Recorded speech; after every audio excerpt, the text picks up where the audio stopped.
we're in it. Yay. We never had a guest. We've never had a guest. What an odd thing to start with. Yeah. We've never had a guest. I feel like I should be quiet. No, because Dave's hosting this week, and he clearly wants the first thing he wants to do is introduce the guest. Look, I'm having a breakdown. Yeah. Because it occurred to me that we haven't had a guest, so I don't know what the protocol is for that. I just have written here brief horse shit. Well, I thought hold on. I'm taking over. Michael, hold on. No. They don't even know your name. No one knows who you are. Do we introduce ourselves, Michael? Do we normally say, hi, I'm Michael Swaim and I'm David Bell? Well, you just did. Don't. Again, you've basically chosen the format with your decision.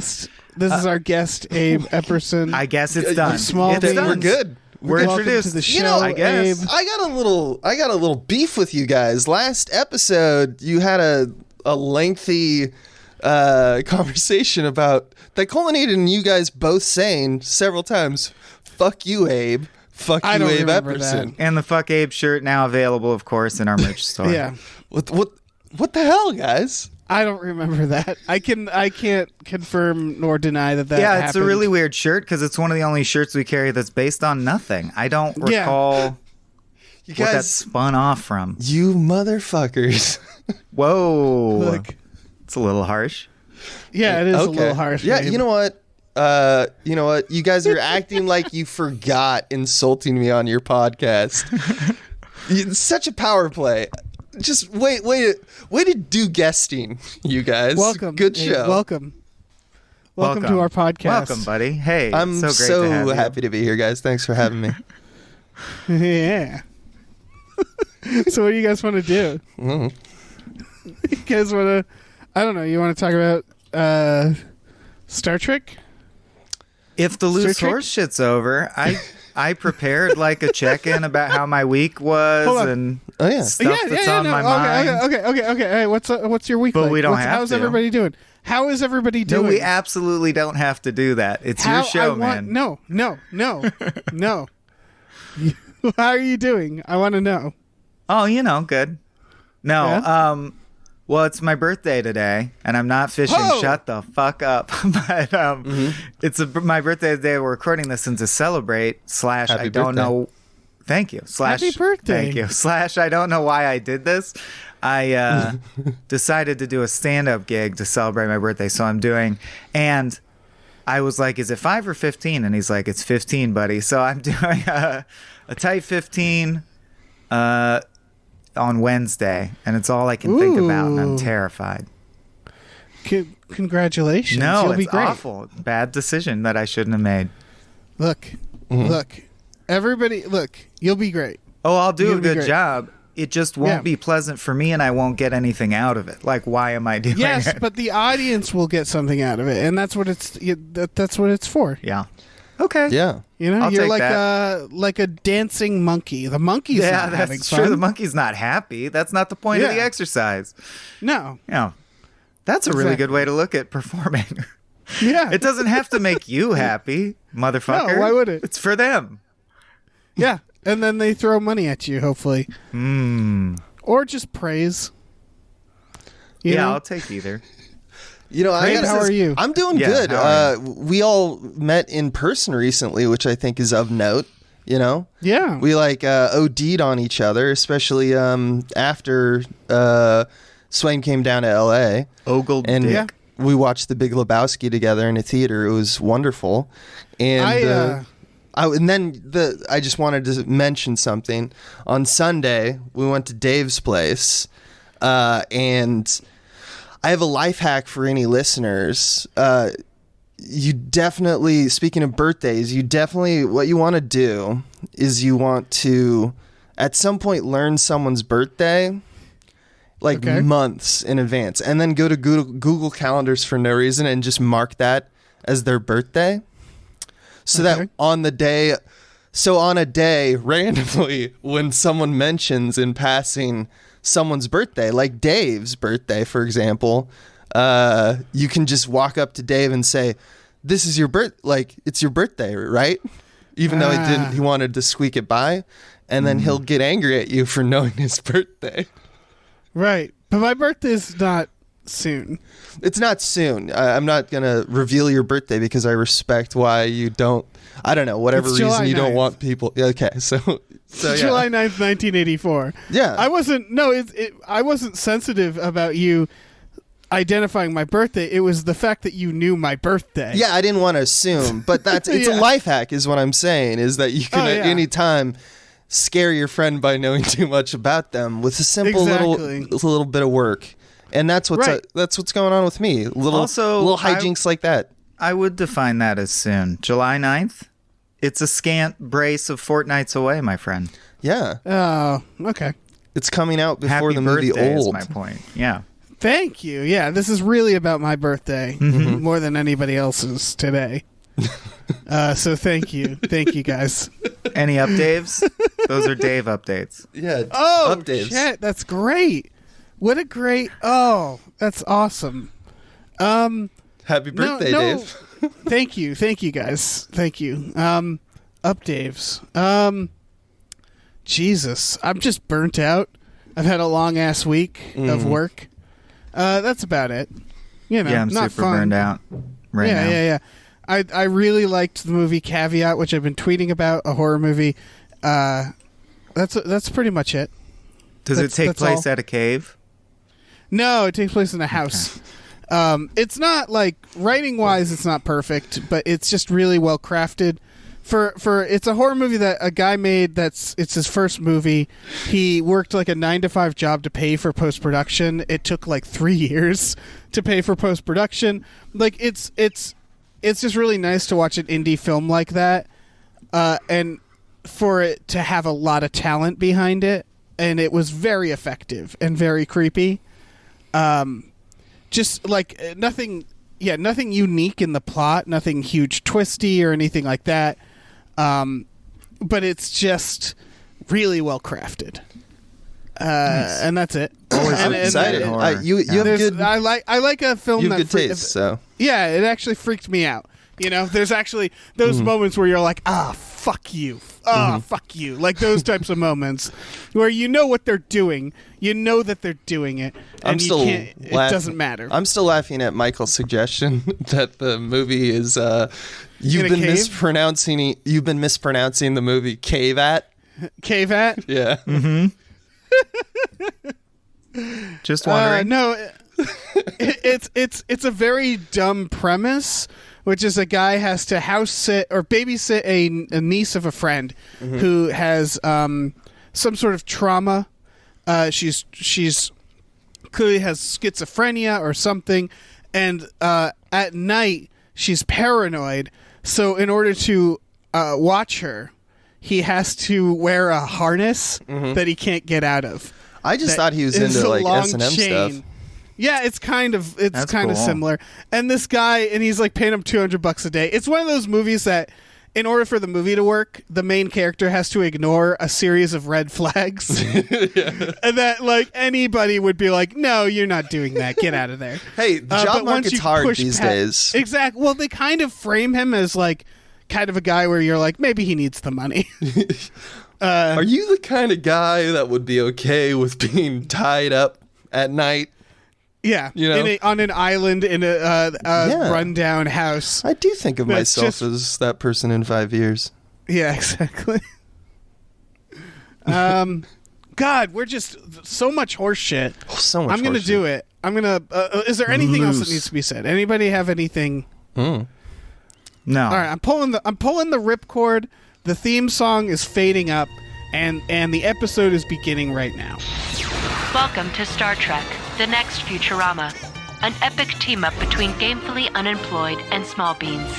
For access to the entire series, find us on Patreon. And now your hosts, Mike and Dave. There. You done. Well done. I did it. Abe, yes. Listen, the magic of editing is going to make that work. So we're cutting all that stuff? No, nothing's getting cut out. Yeah. No, if you recall, this show has a cold open, as both TNG and Futurama do. Yeah. It's true. It's usually not it's 10 true. minutes, but, you know, it's fine. Yo, people what on are the we doing? internet, speak up if you love the loose horse shit. I think people like the loose horse shit. I think people like horse shit, right? Mm-hmm. The guys, we're talking about Futurama and Star Trek. That's true. That's what we're doing. This is a show where we look at So because good. this is a free episode, by the way. Yeah, So thanks for listening, everyone.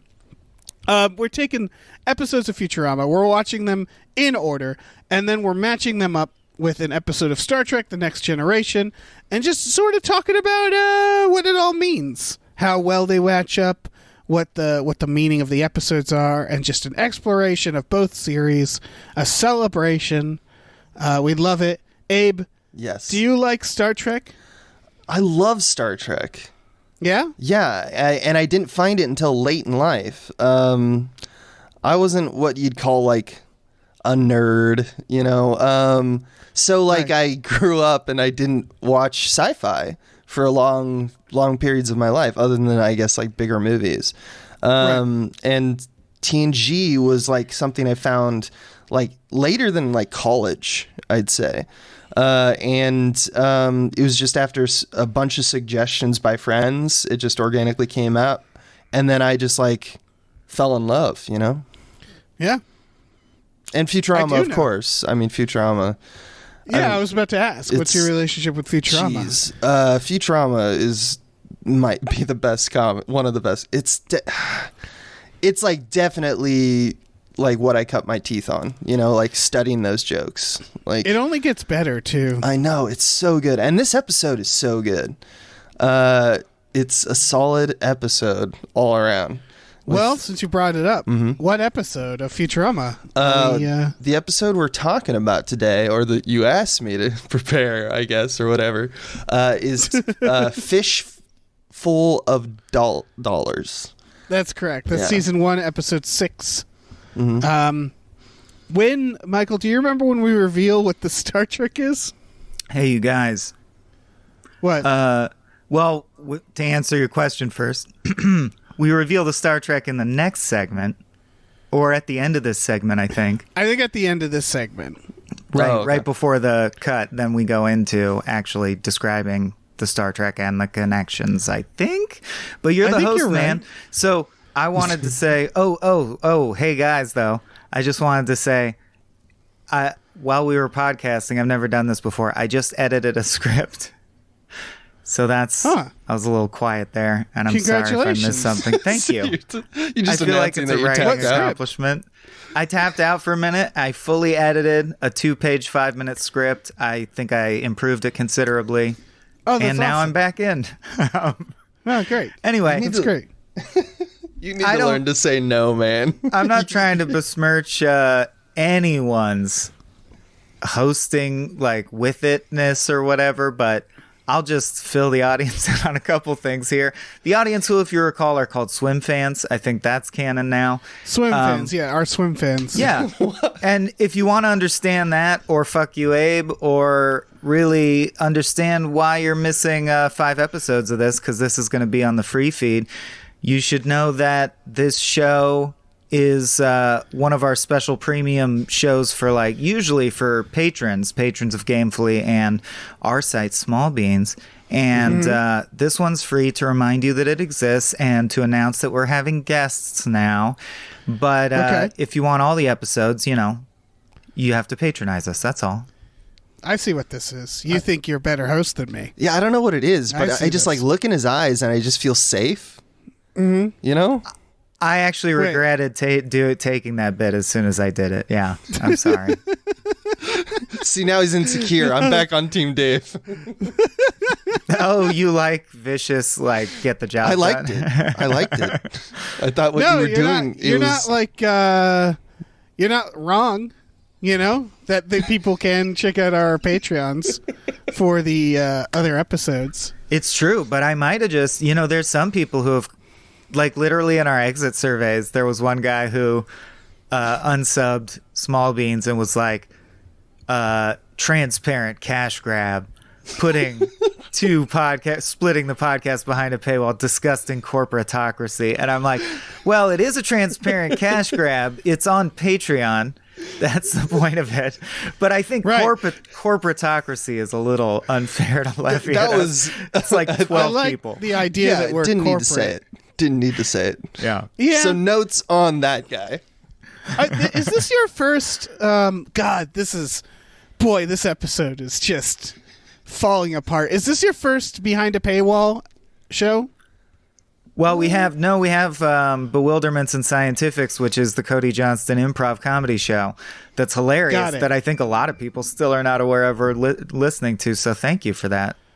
Oh yeah, it's just we do it all the time. We're you guys are great hands at it. We are lately trying to emulate your model more, and it's a transparent cash grab. It is. So that's good. Yeah. Where were we? What's going on? I don't know. So Abe, can you describe the episode of Fishful of Dollars? Like, what happens in it? Ooh, generally the host does that, but all right.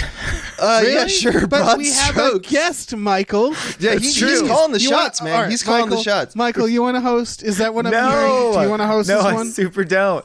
No, I just have OCD about format. I'm just saying every previous time the host has described the Futurama episode, but I guess you're right. Why not have the guest do it? This is a new world. Why not? I wasn't ready for this, but I'll do broad strokes. You know, it kind of opens. You don't have to. I don't need details. I just broad strokes. I mean, What's I'll just you just call it like I sees it.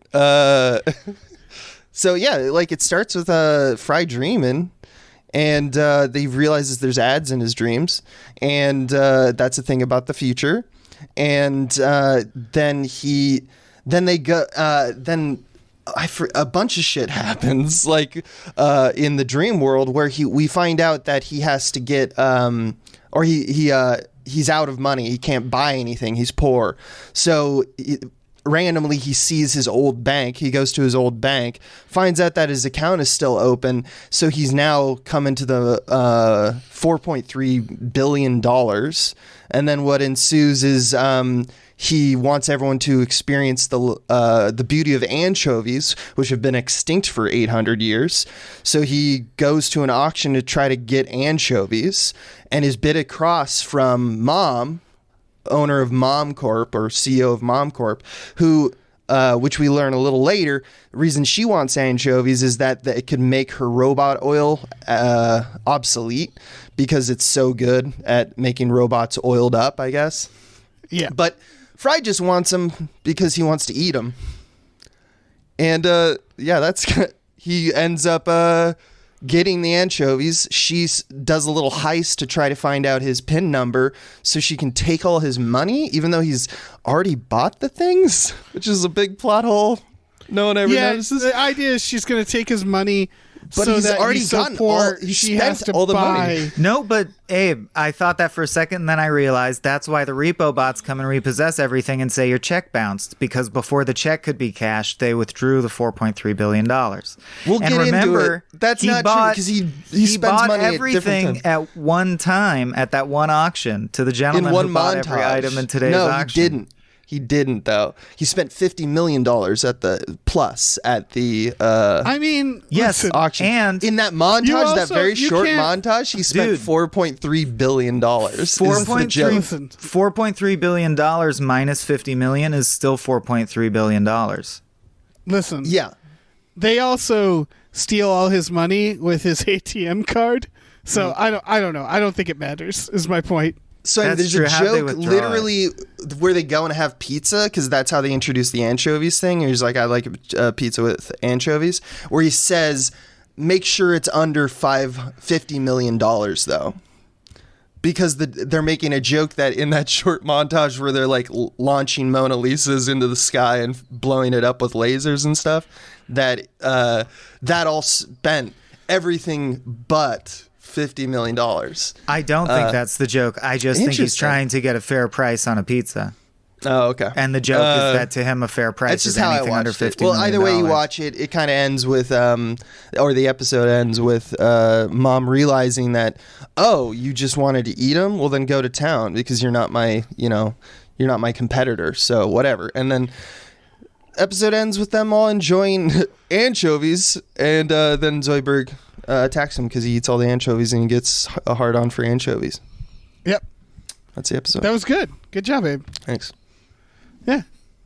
That was an apt description, and I guess we get in now into revealing what the Star Trek episode is. Right? This was a weird one. Yeah, we struggled with this. I think we do. I think I was wrong. I think we say the segment, right? I disagree. You think we reveal the think, Star Trek, then the segment is the plot similarity? I think we've done it differently every time. Thinking back, that may be true. I'm pretty sure I have listed. All right, so I have brief horse shit. Then I have the reveal the episode section. Then I have the next section. Okay. Which to me says we then reveal the episode and then get into why their two are similar. It's more or less the same thing, which is why I don't think it matters. All right, let's reveal that bitch. I'm loving this, by the way. This is like, I feel like every episode is us talking about the format of the episode as we go through it, and I'm okay with that. I'm fine with that. This is all right. I'll do it. I hate it. Actually, no, Michael. Why don't you? I'm the puppet master. You reveal what Star Trek Next Generation episode. All right. Well, I will put some caveats on this. Sure. This is a connection this is a pairing that we struggled with for a long time, because usually our pairings are like man, the Descent was like, one of the characters joins a robot society whose motto is kill all humans, but when he's forced to kill his own friends, he reverts to good. So they're very specific. This one is a little vaguer, but I still think it's a strong pairing, especially because there's a lot of resonance between them, and it's a solid episode of TNG. We're talking Hollow Pursuits. Woo! Which is also a pun title, much like Fishful of Dollars, because it means holodeck pursuits and that they're hollow, because Reg Barclay is a loser. Yeah. Mm-hmm. And this is season 3, episode 21. 321, yes, indeed. I think it's worth pointing out to the Swim fans that we did not pair this with A Fistful of Datas, because even though the titles would lead you to believe that those are identical episodes, Fistful of Datas is a totally different thing. It's more about the trope of Brent Spiner getting to play 9 different characters. We'll get there someday. But this time, it's Hollow Pursuits, Reg Barclay's first appearance. Mm-hmm. Yes. Brent Spiner, by the way, he has to work the hardest of any actor in Star Trek. I think he I think he started throwing his weight around and saying he wanted to do meaty acting shit. So yeah, I do think these are kind of similar, and we'll explore it a little more in our next section. Good news number 1. Good news number 1. Segue. That was good, Dave. It was good if I hadn't done a little bow. Or called attention to the format. Talking about it. If we had just gone smoothly on, that would have been nice. Yeah. So let's talk about similarities, because you're right, Michael. This is probably the weakest matchup, but I do think the broad strokes of the 2 episodes are very similar. Well, this is where we defend it. Yeah. Mm-hmm. Because the holodeck, I want to start with the idea that when Fry is rich, he does stuff that you would do on a holodeck. He's launching paintings in the sky, doing skeet shooting. He's living in an environment that he's created for himself. He's addicted to the fantasy. That's the connection for me. Is century. One of the characters becomes immediately and pathetically addicted to a fantasy realm that exists in the past, because in Fry's case it's the 90s, and in Barclay's case it seems to be Three Musketeers era. France is his favorite place and time, and it gets to the point where the other characters have to stage an intervention and say, listen, knock this shit off, and they do. And that is the core of the Futurama. I think why people might be disappointed is that there's no clear mom equivalent. And to me, what makes mom work, mom is the basic bones of mom are just sweet to your face for propaganda reasons, but brutal corporatocracy, right? Corporocrat, whatever, behind closed doors. And because Star Trek the Next Generation specifically, does do more honor than the other Star Treks to like the post-need fantasy, where they try to pretend there's no financial system.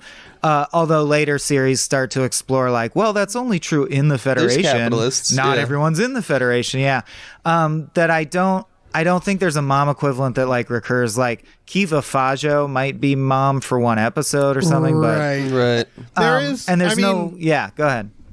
The idea of something that seems innocent enough turning out to be sinister, you could argue that the broad idea is kind of like the problem they're facing on the Enterprise, which is weird little things happening that ends up being indicative of a very large and dangerous problem that Barclay is involved in. But that's pretty much it. Right, in the sense that Fry is just fucking around with anchovies and it spirals out of control. Right. There's also the Yeah. episode The Game, where it deals with addiction to a like unauthentic reality. Yeah. But that one Right. like takes the whole ship by storm. And it's as about- opposed to yeah. it's like singling one person out. So this one is really, with Reg, you really get one character to see, oh, this is someone who's like out of water. Like Yeah. you just don't fit in, and you know. Yeah, Well, spoiler alert. I I think the Game is going to pair with the one where mom makes the iPhone that goes in your eye that turns everyone No, into I zombies. can see that. I want to note that Barclay was a character conceived by Gene Roddenberry. I don't know. He might have been one of the last characters thought up by Roddenberry. And the idea was they wanted a character who is, quote, just like the rest of the human race. That's what they wanted. Yeah, They basically, Roddenberry. Barclay was supposed to represent the viewers. And so starting with the idea of holo addiction kind of makes sense because they thought like, well, that's going to be something that like an everyman, like, you know, you take us and put us on the Enterprise, the holodeck is going to be very enticing. And I think that's interesting because Fry is also kind of the everyman in the future, taking like, so it's there's that similarity where Barclay and Fry are both kind of meant to be the same character. Yeah, but in we'll that have they to dig represent into how Barclay is not an everyman. He's very specific. No, we'll get into what Barclay is, but I love that's but like I'm just saying. talking about the writer's intent. But imagine The Gene writer's Roddenberry being like, intent. you know, he's like an average human, a sniveling, putrid coward, like Yeah. who's Yeah. obsessed with fucking his coworker. This is, if people know Hollow Pursuits, we'll get more into it in the next section, but it is one of the harder to watch episodes of Star It's Trek, one of my I most think. rewatched. Really? I've seen it many, I many think times. Oh, it's a banger I at love times. Dwight Schultz. I think his performance as Barclay He's across the great. series is phenomenal. And He's- oh, yeah. I love His- that in Voyager they make him a big deal. Oh, that's great. And he's we keep tabs with him, and it's wonderful. I also like that, like, can you imagine being this actor and you, because there's an interview with him about this where he's like, yeah, my first episode, I got to sword fight Patrick Stewart and make out Hell with yeah. Troy. And it's like, well, yeah, what a fucking throwing him into the deep end episode. Because he hangs out with the core cast throughout and gets to do some really fun shit. But also is a pretty despicable character, I Yeah. would say, from this episode at least. But another connection I want to make sure to point out is, yeah, no, not him, Riker. I want to point out that in each case, one of the characters in the core cast who's usually super sunshiny and chipper and positive suddenly becomes mean just for this episode to make the premise work. And in the case of Yeah. Hollow Pursuits, Riker is suddenly like so much harsher and more negative than And he's... I would say and Geordi. They're Geordi- both like, fuck this guy. We but can't stand him. Geordi eventually takes the side of, listen, guys, we can't call him Broccoli. I'm going to really try to make him my best friend. Hey, man, just show up. And like, hey, that was Right. a good idea from Barkley. So I feel like Geordi comes around, whereas Riker continues to be like, I'll show him the meaning of. We don't see that scene, though. I think you're actually supposed to believe that, well, Picard said, so everyone is now. Right. Geordi's under orders from Picard. Yeah, and I think so is Riker. Yeah. We just don't see it either way. That the person, and we're kind of getting to the next section, but I think the person who really, actually does a good job is Data. Data calls people out when they're talking about him. Yeah. Mm-hmm. And then later, Data is like, this wasn't an idea of Barclay. Without unprompted, he, props Reg up. He's like, pardon me, why is Lieutenant Barclay being referred to clandestinely as a vegetable? And stuff like that, yeah. I'm just because saying, he doesn't understand. For the sake of the connection thing, I think connection-wise, because Riker says, "I don't care what he's been running. I just ran out of patience." Mr. Barclay will find out what it means to be threatened.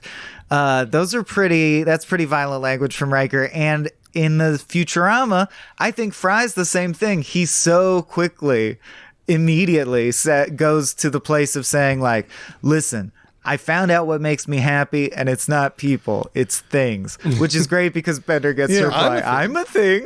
But, and he goes, just leave me alone. And it's if you think about it for a second, it's really out of character for Fry. It just makes the plot work. Yeah, because it's an addiction. Because both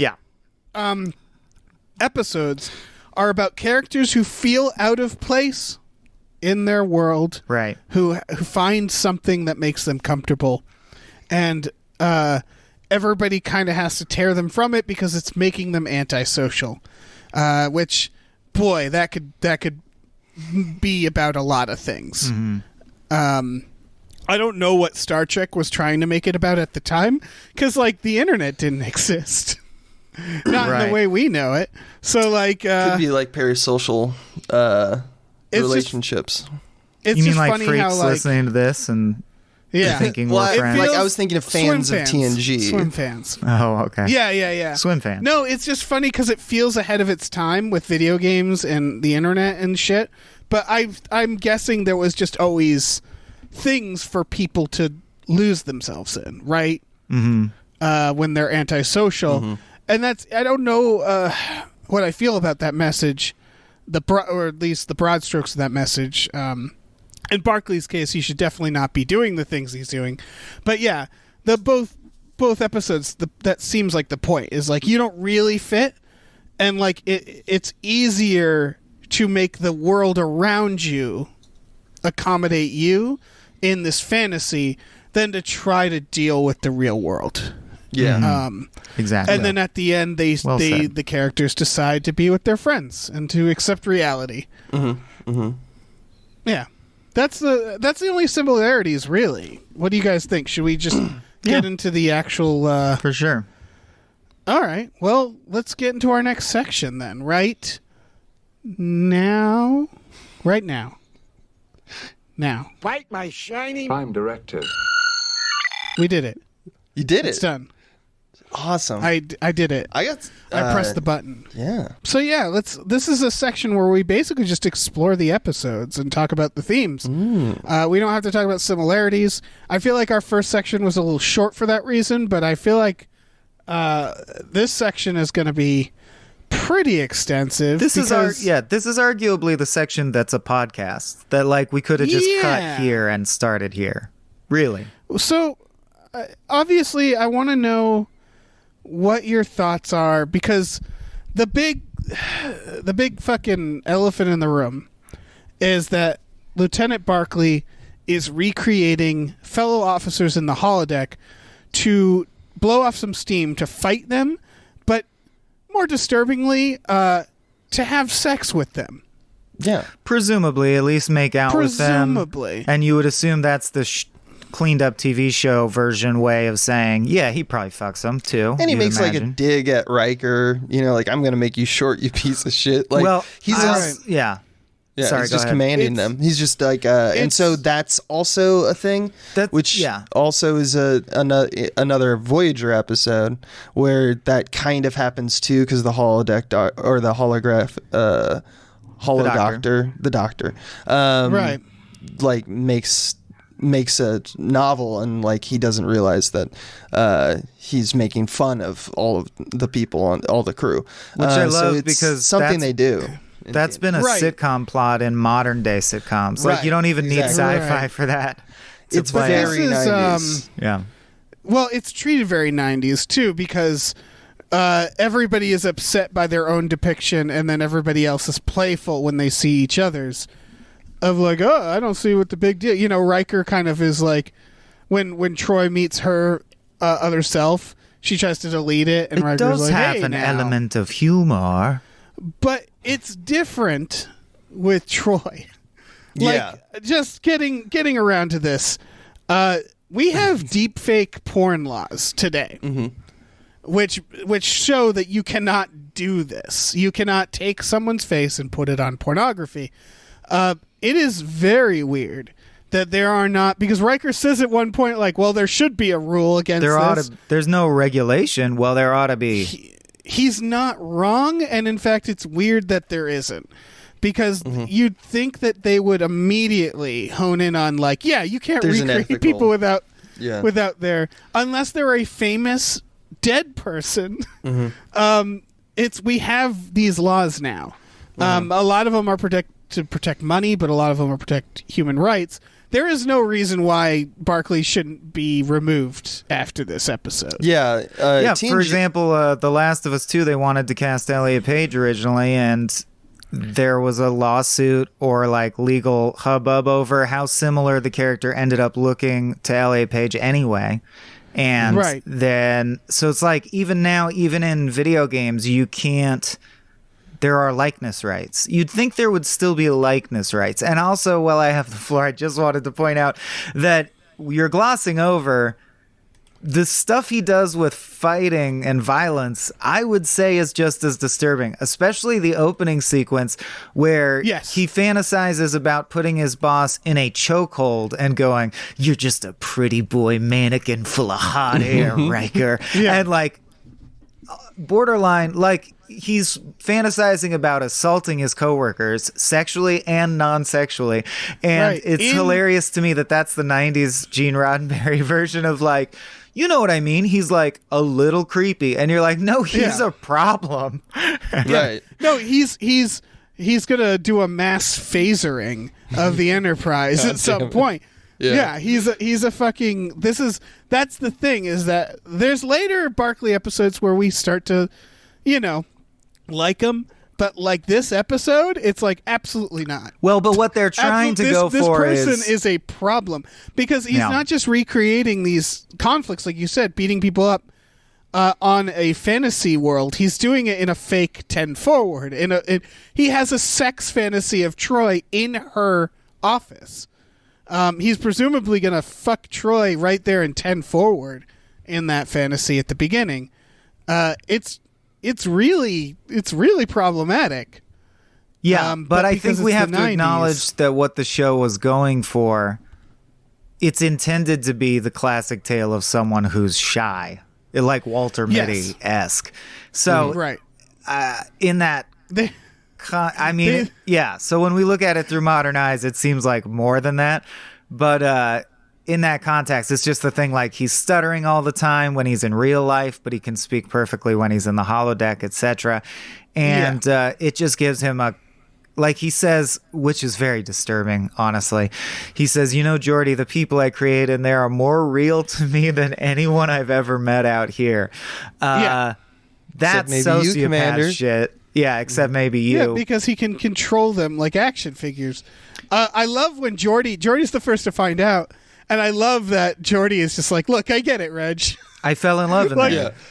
And he hides it's it. like, yeah, you did, didn't you? Because that was also a terrifying thing Geordi did. Yeah. And they follow up at least with the Dr. Brahms showing up and being like, what the fuck is this?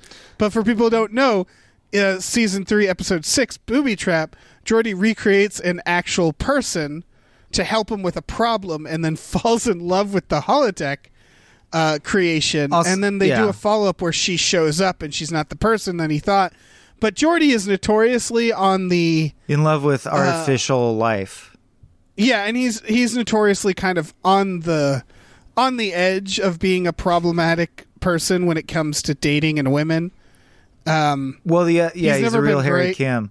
Well, the other thing is, can we just take a moment to recognize the insane misogyny of they're doing an episode and they're like, so Jordy's gonna fall in love with a chick and it doesn't go great. She's in the holodeck. Yeah. Oh yeah, man, chicks are always trapping you that way. Oh, booby trap. Booby trap. Because she's like a famous physicist or some shit, and they're like, oh, booby trap. Well, it's because it's an actual booby trap in the episode, but like, I know, but that's what they TNG. mean. We see you, writers of TNG. Right. You're doing a double thing. It's very funny that Geordi is the one who like takes point on Barclay's stuff because it's the blind leading the blind. Like later when they're like when Riker is like where is Barclay, and they're like, this is in the holodeck, and he's like, I'm gonna go find him, and Geordi like kind of tries to prep him, and he doesn't listen, and then Geordi goes, Counselor, you better come along, and it's like, Geordi, don't bring her. At least you know what's in her. there. Yeah, you know what's like, Counselor, you better see this. It's pretty fun. All he says is he's been running some unique programs, and you're like, no, tell them literally what you're going to encounter. Also, can I ask a technical question?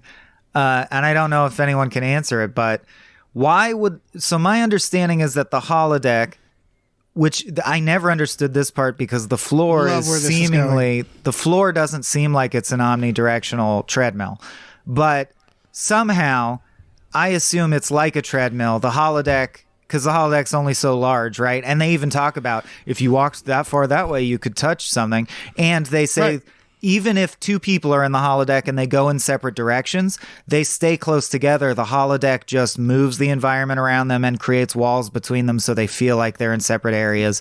So it's perception hack is how I understood it. Even if you buy all that shit, I don't understand why when you intrude on someone else's holodeck program, then by all that logic, why are there areas manifested that Barclay wasn't accessing? In other words, so why does it start with them far from where Barclay is and they have to wander around and find him? I'm so happy we brought this up because the first time you see the holodeck, it's Riker trying to find data in it. And there seems to be an implication that there's like a video game level, there's like a starting point for everybody. Mm-hmm. Mm-hmm. But there are episodes where Moriarty kidnaps a member of the crew in the holodeck, and they have to find him. In this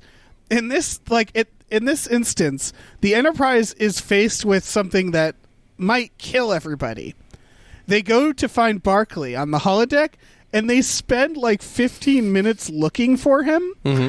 And it's like, can you not just shut off the holodeck? Right, because they'll do this again. Playing the game. They'll do this again in other episodes, and they will always say something like, the holodeck's jammed, we can't shut it down, and you'll be like, all right, fine, I buy that. But in this one, they don't even say that. They just go with it.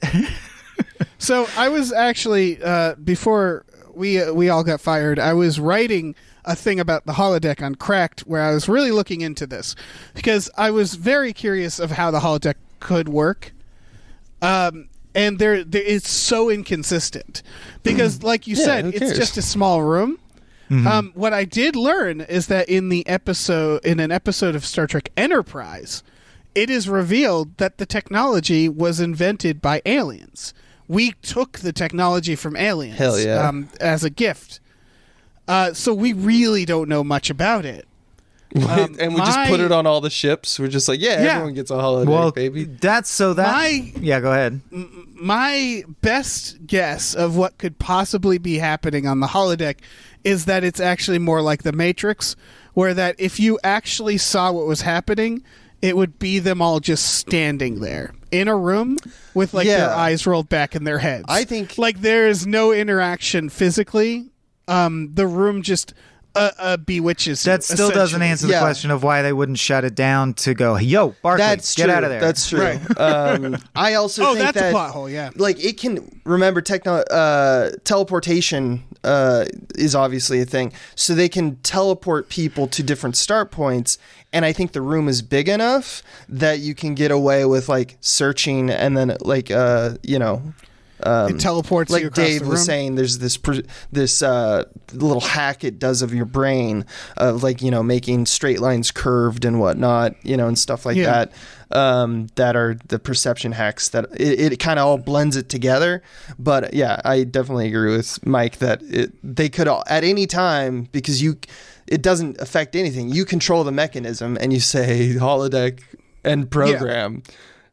And then you have a code because you have rank, you know, and then people are like, oh shit, what's up? And then you can go, oh, sorry, I just wanted to tell you this one thing, you know, resume program. And then you bail. Like, you can do these things, and it would probably just be like, oh, let me just hit pause on my playlist on my Spotify playlist or whatnot, you know? Also, considering what Barkley is doing, and this isn't a defense of Barkley, but why aren't there like locks on the holodeck? Because that there leads should to, be, right? I think the big philosophical question that it makes me want to ask is, even if it was from aliens and we didn't know how it worked and it was like problematic in some areas, don't you think we couldn't resist? Like, isn't this inherently addictive? I understand why Fry and Barkley. Yeah, I get it. I totally get it. There's an episode where Riker gets accidentally trapped by a fantasy in the holodeck. Mm-hmm.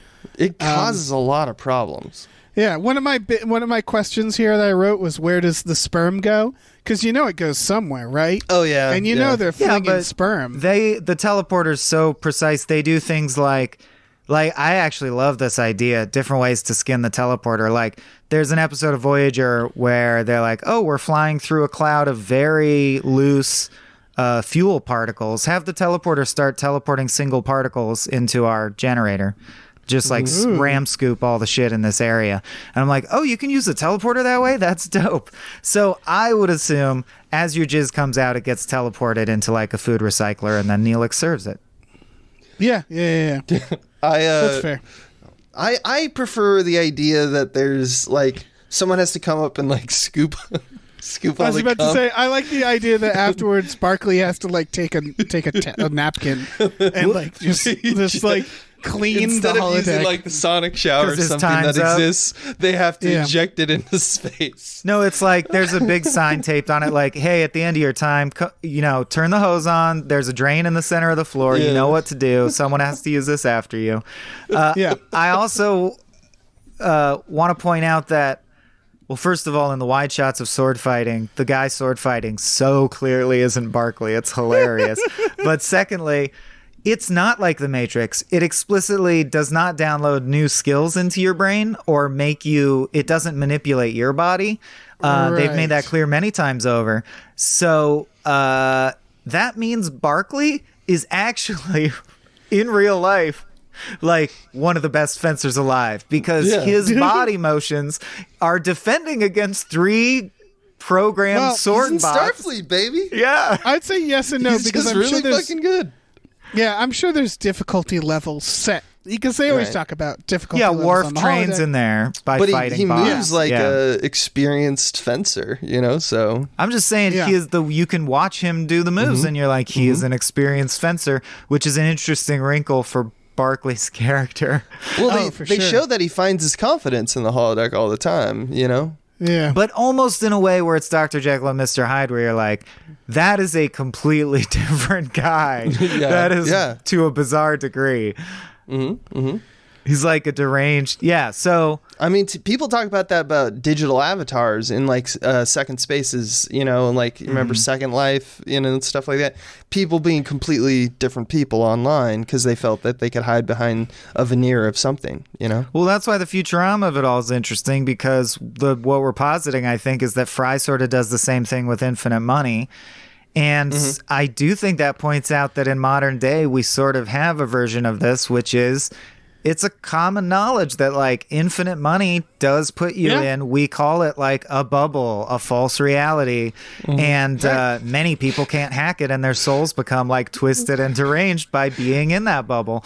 So I do think there's a really clear, like, I think the money angle tying to the holodeck is actually a real thing. I love that one quote where Fry says, "I'm rich. I can live whenever I want." Yeah, that's great. Yeah. Do you remember when certain folks weren't allowed on golf courses? Petridge Farm remembers. Oh, by the way, I didn't want to drag like Family Guy, but by the way, this is 1999 when this came out, and Family Guy, which is more known for that bit because it's like a meme online, came out in 2006. Right. It's like a better joke. Oh yeah, and it just shows that Futurama just doesn't give a fuck. They're just dropping good jokes wherever because it's off screen.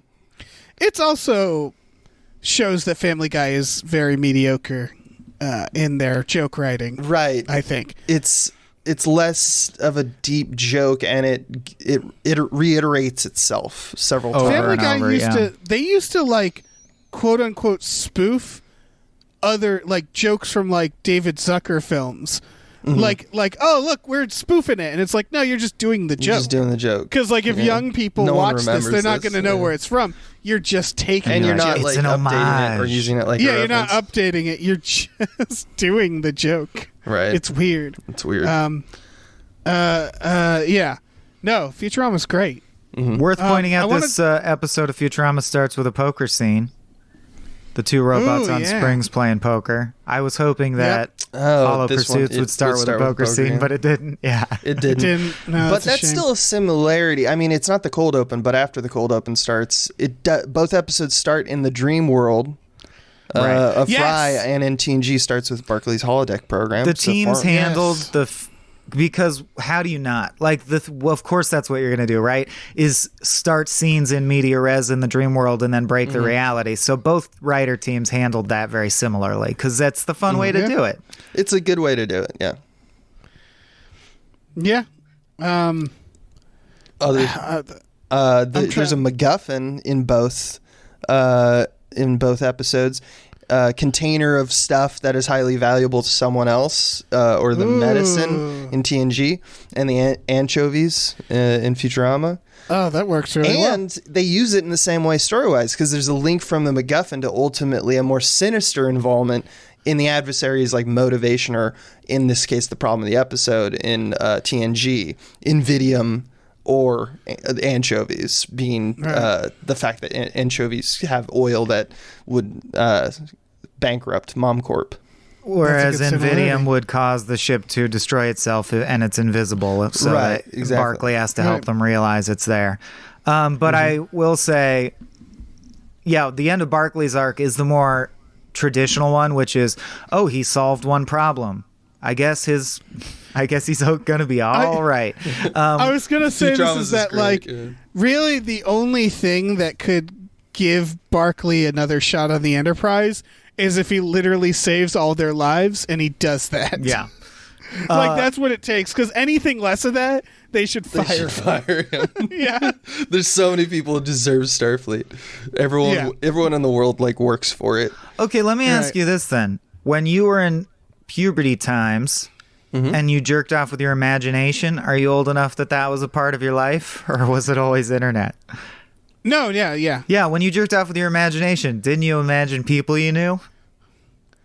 Yeah, or like clowns, lots of clown stuff. But maybe at first. It's still not quite the same. It's not the same, but what I'm getting we do at in our brains is one thing. And people can't see it. You can't be copied. It can't be viewed. And you can't. It can't be regulated unless advertisers go into our dreams. But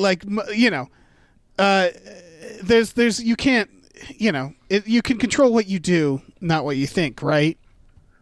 For now, but taking the holodeck, I would not be surprised if there is such a thing as ads that are eventually directly uplinked to our brain in some way.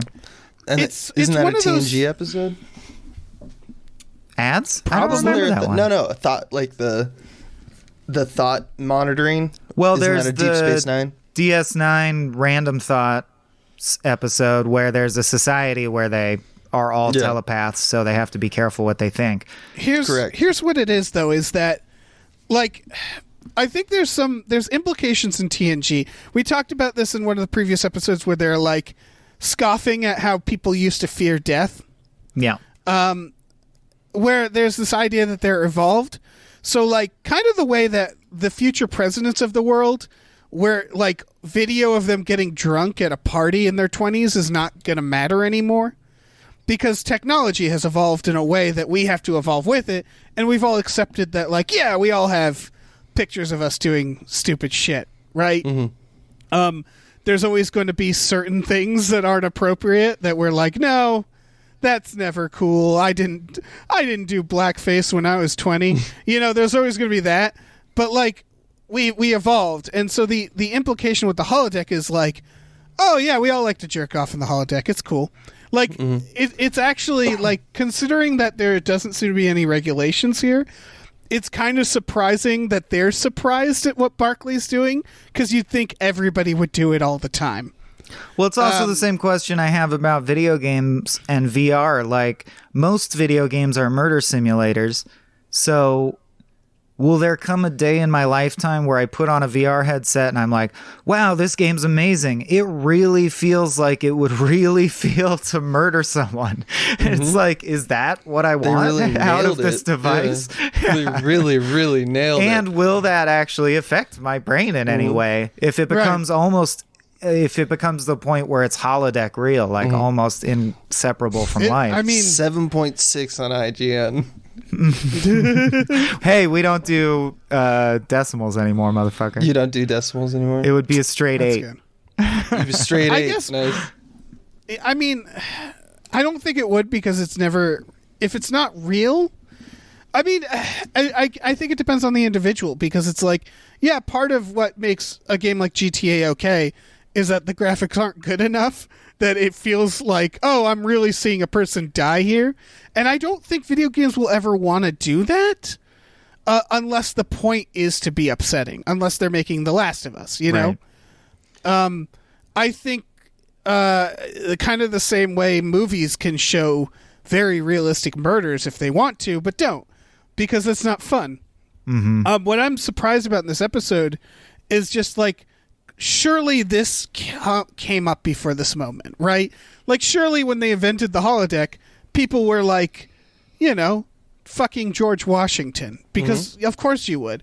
And eventually that would be fucking like celebrities that exist at the time. His dick's made and of then wood. People would be like, wait. It would start with George Washington. It would be immediately. Yeah. Yeah, it would be the immediate thing. Well, of course, you go Washington, Adams, Jefferson, you work your way through. Yeah, you work your way through. But like, it's weird that in this episode they're like, wow, this is unusual. People don't normally do this. And it's like, really? I feel like people would do it all the time unless you have laws to the point prevent it. Where there would have been laws by now. Or how does not come up already is the question that really comes to mind. Yeah, because no one's a straight freak like Barkley. It's the first thing is time. That we see that, like, Wesley, oh, I have a message from your father. It's in the holodeck. He's like, us. people leave messages. People do stuff like that. Do you guys remember at the end of the episode, Barkley deletes all the programs at the end except program 9? You know that's the fuck program. Well, yeah. I wanted him at the end to be like, I had a lot of fun fucking all of you. Yeah, especially you, Captain. All right, later. There's on Memory Alpha, there's a little logic chain that explains that, well, Program 9 in the extended universe in one of the Star Trek novels is literally traded by a Ferengi to another guy to use in a holosuite, and he opens it up, and it's Troy saying, "I'm the goddess of empathy." And if that weren't enough, we in this episode find out that the program that includes the full cast sword fighting and shit is Barkley Program 15. So it's safe to assume that the one that just includes Troy would be an earlier, because it's a simpler program. So all signs point to program number 9, which he saves at the end, which the show treats as like, that was, at least he had a nice little moment. He's holding on to one. He's holding on to the one where he fucks Troy. Like, that is explicitly what's going on. Yeah. That and is he has this little smirk. He like smirks. Yeah. He like, yeah. That what's funny just is between you and me. He's getting transferred off the ship to a ship that presumably doesn't have a holodeck because it's not on every ship. And he's acting as if it's like a hard drive and he's leaving it. That's why he's clearing it out, right? Right. But he saves the program where you get to fuck Troy Why? So someone else on the Enterprise could stumble upon it and do it one day? Like, it's not even for him. He's gonna write the holodeck program on the side of a bathroom stall. If you want a good time, Barclay 9, holodeck 2. Barclay 9. You're welcome. It's really disturbing. Like I get, yes, fantasizing about beating up your coworkers is upsetting, but like it's really upsetting what he's doing to Troy. Yeah. And it's like it has all these weird layers. Like when he goes to actually see her and she like touches his arm, you know he's aroused, right? You know he's like weird and aroused right there because he's had sex with her on the holodeck. That is fucked up. And That's in later really episodes, they and make she's them unaware. friends, like longtime friends. Right. It's fucking weird. The scene where she's counseling him. It's a real violation. The scene where she's counseling him in real life and he acts like her one breathing technique cured him because he just wants to get the hell out of there. They present it as if that's how unbearably shy he is. And I gotta call out a good line that I actually think does resonate and is a good statement on it is when he says, is when Geordi says, it sounds like you're just a little shy. And he goes, just shy. It doesn't sound so bad, does it? You have no way of knowing like how hard it is to be shy. And I understand terminally shy people. That is a very hard thing to deal with. I want to talk about how they treat him too, but go finish the thought. Sorry. I forget the thought. So forget it. Oh no. Well, I just want to point out that they hate Barclay because he's a little shy. Like they're all like, I can't stand from the him. get-go. And they call him Broccoli. All he is quiet, shy, and is a little late. And they're like screaming at him. Like it implies that in this world, people just aren't like that anymore. Or something. Yeah, it's like weird also for TNG because this is great because like it's something that I found weird about the episode too because even though he is a very problematic individual, before they even know that, they are just dunking on this person. Even Wesley's getting in on this, and fuck Wesley. Shitty little Wesley. Yeah, and I love his holodeck version. And once again, Wesley. Just Picard eating a blueberry pie saying, what do you want? What do you want? What a piece of shit. But Picard, once again, goes to the mat for righteousness. Because when they, like, straight up, like, they were like, yeah, he's a real problem. Yeah, he's a piece of shit. We fucking hate him. And it's like Riker and LaForge. He's like, whoa, he chose this life. He's made the same commitment to Starfleet that we all have, which is true. And he says it's easy to pass the problem on to someone else in referring to just transfer him out of here because that's what Riker wants. He's like, it's too easy. And it's just like, Picard's the best, man. Like he just always cuts right down into the core of like, all right, you guys are doing this way, acting this way. But like here really is what's going on. It's still fucking weird that they talk about it like at a problem and they're like, we should transfer him because again, I can't stress this enough. He's just shy. Right. Guinan puts it really well. Awkward. If I felt no one wanted to be around me, I'd probably be late and nervous too. Right. I feel like Data, that's why Data, there's never a moment where Data has to learn to treat Reg differently because I think Data and Reg are the most similar where it's Data's like, I creep people out too. Or Data's like, he stutters. I observe that fact. It doesn't affect our communication. Who cares? Right. Yeah. But this is all before the part where he's, doing the thing he's doing. Yeah.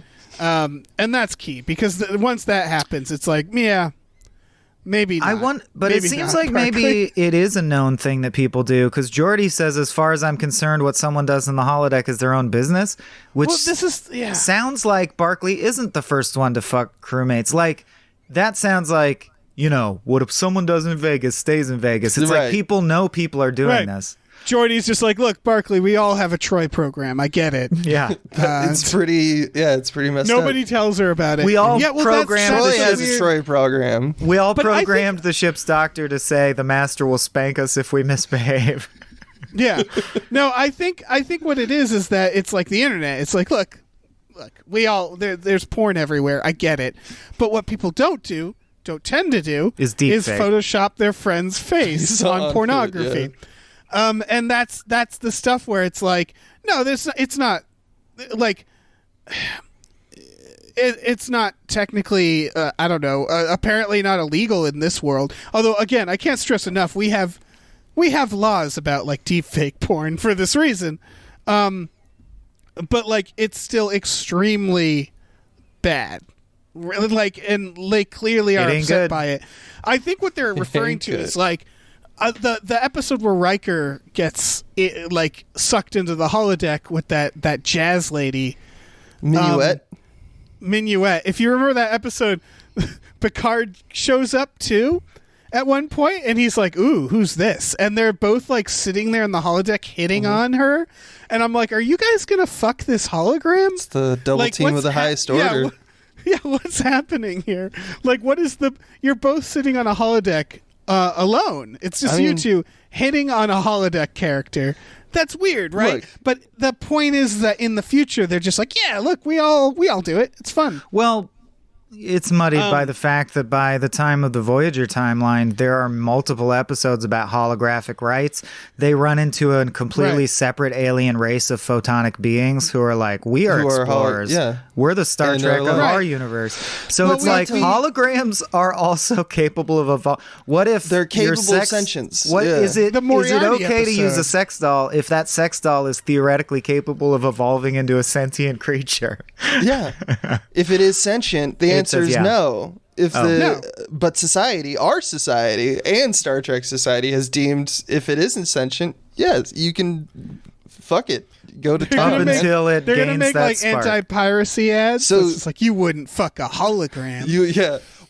Do what I do, which is any of my sexual toys. I ask them. I do a Turing test. Yeah. You all right with this? And if they answer, in some way. So you run a long Turing test and you're like, oh, you failed, baby. Yeah. It's going to be a hot night tonight. Woo! You are not sentient. I mean, that's the rules. We're definitely agreeing that what Barclay is doing is bad and shouldn't it's bad be a for thing a different he's doing. reason than fucking something that's sentient against its will. Yes. Or not giving it a choice.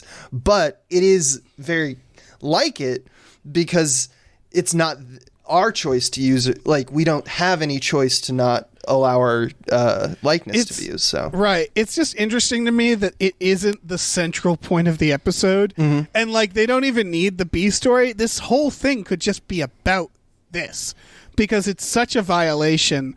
And it's so weird that it hasn't come up in the universe. I think that's technically a plot hole because I think, like, it would come up. It would 100% come up. Like, again, someone would invent the holodeck, and the next thing they would do is, like, fuck their boss in that holodeck that they just invented. It would be immediately what people are doing, which isn't to say it's natural in the human race, just that, the moment you create a technology, someone figures out a way to do something fucked up with it. It usually goes the other way. We just speed forth with our technology and then figure out the ethics later. And the reality actually is that some of these ethical concerns don't have like a Band-Aid you can put on them. It's like you irrevocably take away someone's something, their identity. And that's what's happening. Yeah, that's what's happening with deepfakes because it's happened so fast. We're like, wait, hold on. Now that we can. Shit. And so it's a weird episode because I think that it's very like a 90s sensibility on what he's doing, where it's like everybody's chuckling it off and it's like, no, this is very wrong. Let's hear it for the Clinton era. Yeah, baby. Are we only going to talk about the fact that Barclay fucks the crewmates? I feel like that's all we've talked about. That what? Is this all we're going to talk about? Barclay fucking Troy? We should. Can I bring up a Futurama thing? Yeah, I was about to say the same thing. As we should probably talk about Futurama. Oh, great. Because I think what's interesting about the Futurama is that it applies that same thing that we've been talking about specifically to nostalgia. Now, admittedly, there's that montage where he shoots the Mona Lisa which is like is just a riff of stuff you would do if you were instantly rich. But what he settles into is wanting to own everything, wanting to recreate his old life and wanting to own Ted Danson skeleton and shit like that from the 90s. Yeah. And I got a sitcom idea. I see that as, so it definitely on the surface seems more innocuous, so I understand why we dug into the other thing more, like than deep fakes and having sex with your coworkers. But I also think there's something insidious the Futurama is resonating with about how we are weaponizing and able to serve more and more potent forms of nostalgia. And I wonder if I feel that way because I'm getting older and therefore stuff is actually more nostalgic to me than it's ever been. Or if stuff like Stranger Things really is like, I feel like media, a certain branch of media that's trying to do this, are like very good at advancing the craft of making you feel nostalgic. And I wonder how far that can ramp. I think we've gotten better at it, but I don't think that's a new thing. We've always had, movies like Dazed and Confused or that 70s show, like movies that are like, hey, remember this? Or even the idea of like, remember the good old days of America, like family values and shit. That's a form of that story, that propaganda. Nostalgia. I don't know. That I do think that's part of what this is about, is losing yourself in nostalgia. And I just actually wrote a script about the idea of nostalgia, because nostalgia used to be considered a disorder. It was like when it was first invented, it was invented as a phrase referring to a mental disorder, specifically talking about like soldiers that would go to war and they'd come back and everything would be gone. And I can see like that idea that nostalgia can really affect you in a time of uncertainty and change, such as war, or I don't know, climate change. Like the idea that why are we clinging to nostalgia? It's because there's this feeling of like a threat on us. And we feel like the past, it was in fact better because the world is getting worse. So I do think there's like a lot of power to nostalgia. In Futurama, it's weird because they don't really make Fry seem sad. Like the whole thing is he's happy he's in the future at first. That's what I mean. Yeah, for the sake of this is not my favorite ever Futurama. And I think one of the reasons is because Fry feels out of character the whole episode to me, because his whole arc is that he loves being in the future, and every once in a while he'll do one more time where he falls for his ex-girlfriend, but he'll be like, I wish I was in the past today, and it just seems inconsistent. It's out of place. Is this, I hate to do this, was this episode Hollow Pursuits better for the Lucy Liu robots? No. Because that's about a violation. I really don't think so, because there's a very specific one I want to pair with the Lucy Liu robots that I think is perfect. I want to talk about, this is kind of on the same, this is Futurama, but like kind of on the same wavelength of Geordi, the way Geordi reacts to the holodeck stuff, where there's clearly like a line in the violation and it's a blurry line. It just reminded me of Leela being, didn't you have ads in the 20th century? Well, sure, but not in our dreams. Only on TV and radio and in magazines and movies and at ball games and on buses and milk cartons and T-shirts and bananas and written on the sky, but not in dreams, which is a great line, because that is kind of what we're talking about with the holodeck, which is like, this seems like a violation. And it's like, yeah, the internet is also fucked up.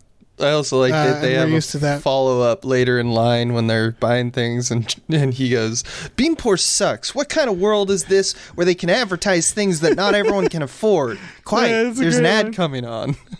Yeah. Oh, I really like a lot of those lines in this one. Yeah, it's still got a lot of good. Futurama still is very quotable, but I do agree. Oh, yeah. Fry does feel a little out of character a little bit.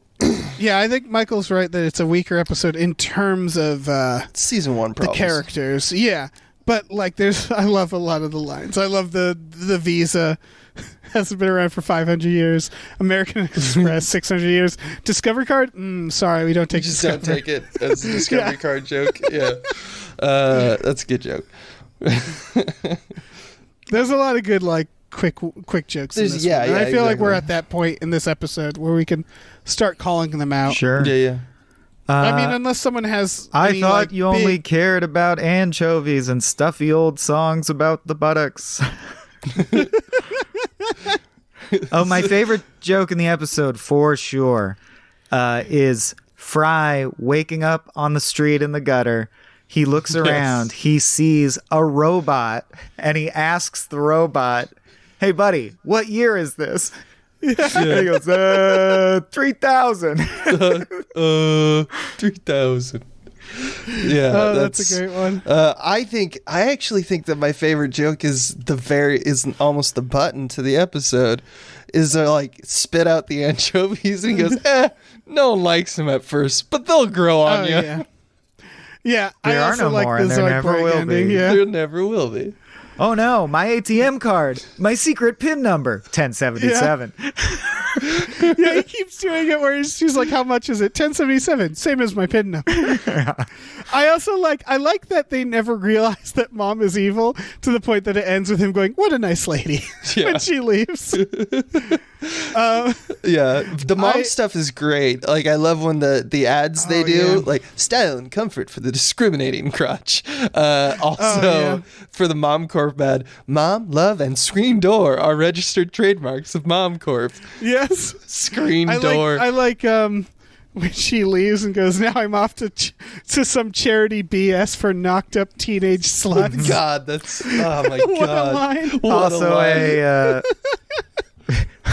Wasn't I in the future? No, you only dreamed you were in the year 3000. Yeah. Hey, look, anchovies. Of course, they're not extinct yet. And if you need further proof that this is really 1,000 years ago, here's contemporary actress Pamela Anderson. Everyone applauds politely. And so they predicted the Baywatch movie. Of course, I don't think Pamela Anderson was in it. Oh, yeah. This isn't really a joke. It just implied a larger world that I want to be a part of. When he's in his apartment and he won't leave, one of them says, "Are you going to come to the squid fights with us?" Yeah. And I was like, no, "Oh are you my gonna God. come to the squid fights with us or sit here wallowing in your prehistoric junk?" Yeah. Yeah. And it's just like, God, I want to come Listening to the to squid fights with classical them. music.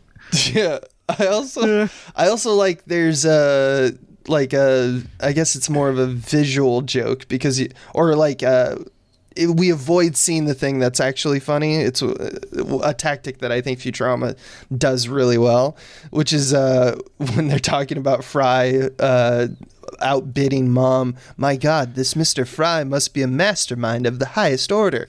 And then it cuts to him watching the TV. Esther, you ugly. And he goes, he's just laughing at It's that just line. a great use of the Sanford and Sons theme, for it's sure. so Oh, absolutely. Yeah. That was my last Goddamn. one, was the same thing. I also like just their mom's plan of what you do with the anchovies, which is you cut out the oil-making gene, stick it in a bunch of third world kids. Yeah, and then they yada, and bam, cheap, effective oil. That's a good one. I think I got one more, which I love. They kind of point to it a few times. You might as well put that checkbook away, because I've discovered something even more important. My friends. And they aren't even worth a penny to me. Yeah, some great lines. And yeah, I would say a weird episode. Mm-hmm. Well, just general. it still hasn't found its feet. Like, because now I think this is episode 6 of It's structured season 1? more like a Simpsons than later Futurama. Right. This is now they're playing with like, okay, everything's set, and we're doing types of episodes and figuring out which are good. Futurama will find its feet, you know. Sneakily, though, this is one of the first times they do something that I think is a trademark of what makes the show so great, which is there are two things in the episode that are ultra nerdy to the point that it's beyond what could be considered a joke, I would say. It's like, these fucking nerds. And, of course, they'll do that more and more. But so I wanted to call out two very simple early examples. In this episode, the ancient Egyptian algebra that Fry sees in his nightmare is real. Like, it can be solved if you translate it. Because the writers are they love fucking math. Yeah, they're nerds. And Big the Matthews. $4.3 billion is accurate, of course. It like if you had 93 cents in yeah, there of at course. 2.5% compound interest for 1,000 years, it would be $4.3 billion. So Yeah. Nice. they're fucking nerds, and I wanted to point they're that out. fucking Remind me nerds. just now of a similarity, which is that it's the first Barkley episode and it's the first Mom episode. Which Oh, also yeah. makes it the first Igner episode. Yeah, that's true. Yeah. Igner. What are their names? Igner, Walt, and Larry. Oh, I Yeah. can't remember them. That's a great trivia question. I know. One of them is Igner, Vincent just Price because- for some reason. Yeah. Yeah. He's just the best because of the movie. We both eated the crystals. Yeah. One of the best lines. Yeah. Hell yeah. What other? Are we done? Are we done talking about the meat? We are. I think just so. want. I feel the need to say that the meat is usually more tied together, but I guess it's a symptom of, as we said, this being not the strongest pairing we've ever had. Yeah, and again, I do think there's like the Barkley Troy thing is just very disturbing. You're and obsessed takes with up that a lot of takeaway. it. Well, that's huge. It That's is like- huge.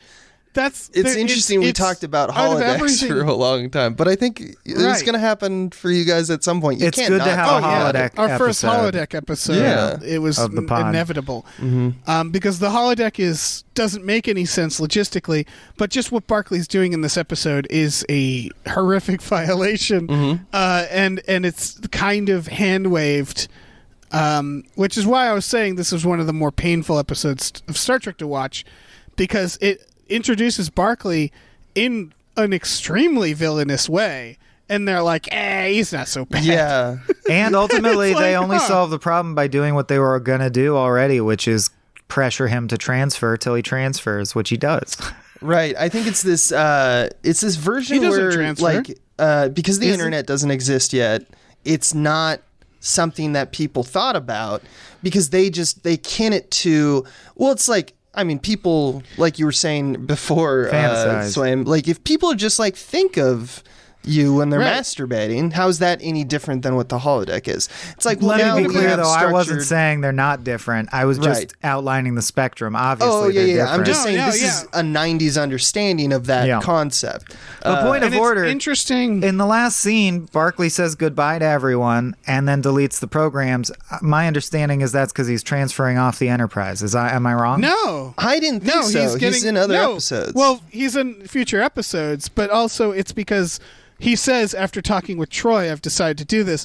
What he's implying is that he actually spoke to the real counselor Troy, and he decided to delete. He's saying goodbye to the program. yeah, he's saying I'm gonna not. But now go down he's this. stuck transferring The on to his that- therapist, and he's in love with his therapist, so he kept Program 9. I understand. Exactly. Yeah. But like it's supposed to be a fake out where you think he's leaving, and in reality he's just saying Because he goodbye says to the goodbye programs. to the program itself. I Yeah. thought he was saying goodbye to the real people via the Oh, no. program because he says doesn't end have the program courage at the to end do it of for his real. speech. No, I After know it's a Picard- program, but do Okay. you follow me? I thought he was just therapeutically living it out because he Living didn't have it the out. Yeah, courage yeah, I to see. really say goodbye to them. No, yeah, he's still there.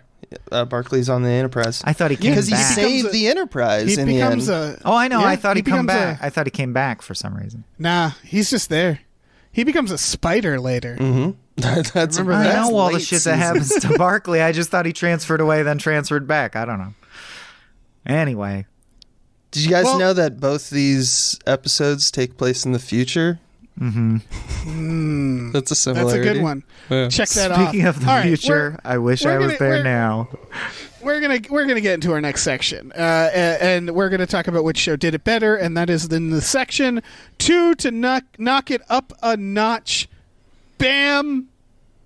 Enterprise. Energized. Energize. Enterprise. Look, Warp 9. Knock it up a notch. Maximum warp. Bam! Make it so. Engage. No, don't engage. Energize. look. Loving it. It's not perfect. It's a bad This section wasn't title. perfect. Hey, it I works love for that me, man. audio clip. I'm not editing any of this. Oh yeah. This is every single moment of this episode is staying in. Good. For better or for worse. Good. Which all right, which show do you guys think did it better? My That's the pattern question, will the section. remain. As I said last episode, I think a lot of the early ones are going to go this way for me. I'm going to give it to Star Trek because I think that the wisdom lines that are dropped are good, even though I see the glaring problems with Barclay. I understand what they're trying to do, and they did it in a cleaner way for me, where it was like Barclay has a problem, and by overcoming his internal problem, he also solves an external problem. That's a story. That appeals to me a little more than Futurama, which, as I said, I think is really structured Simpsons-like in this episode, by which I mean, and the writers have said this, that because Simpsons is grounded in the real world, one of their signatures was making the plot do fake outs and dead ends and crazy structures that you had never seen before, which they start calling out. Like Grandpa says, like the one where they get a tennis court after shopping for a coffin for Grandpa. And he's like, I bet you didn't think this is where it was going to end up. And the episode's about tennis. So this feels like a Simpsons episode where you're like, oh, is the episode about shopping? Oh, is the episode about anchovies? No, is the episode about Fry being rich? There's no... And then they all kind of nest in a way. They wrap up in like a nesting fashion. A clear A and B in TNG. You know, B starts a little late, but there's a clear A and B. His work degrading and then addressing Barclay's involvement with the crew members in the holodeck program. And Futurama is more of a A that transforms into B, like a mystery story. Sure. And, you know, because he's getting rich and then he's getting abducted and heisted and then it's over. So I think I would give it to TNG or to Trek as well. See, I'm going to say Futurama this time. Nice. Not because Futurama was necessarily great, but I do clearly think TNG, have a problem with Barclay. Well, it's more like that TNG had a very interesting sci-fi premise hidden in this that they should have explored more, which was what are people's rights in the holodeck. Like, obviously, they're not going to say, well, we think about other people when we masturbate, but that's essentially, that's a more compelling question to bring up. They added this whole other B plot to do this, and they essentially solve the Barclay problem by having him save the day, and then they they show off screen the hard conversations that he would have to have with Troy and Riker and so on. So I think this actually was they put up a really big dilemma and then they whiffed the solving of it. I think they but they made you ultimately think about it. So did they really? But I don't know. I just think they didn't really, like, they didn't identify it as the main core of this episode. The thing that's going to be, because that's whatever. Yeah, there's a better episode. They treated the core of the episode as this guy is shy and he's going to overcome it. They kind of yada-yada'd over. I agree with that. Like and that's the not sci-fi implications really of the technology itself. Yeah. And so for that reason, I think they kind of whiffed it on this one. Is it just me, or did Futurama yada yada the idea that Zoidberg knows what anchovies taste like? Yeah. Well, no, I think the idea is he eats it and then he's like, more. No, that's not.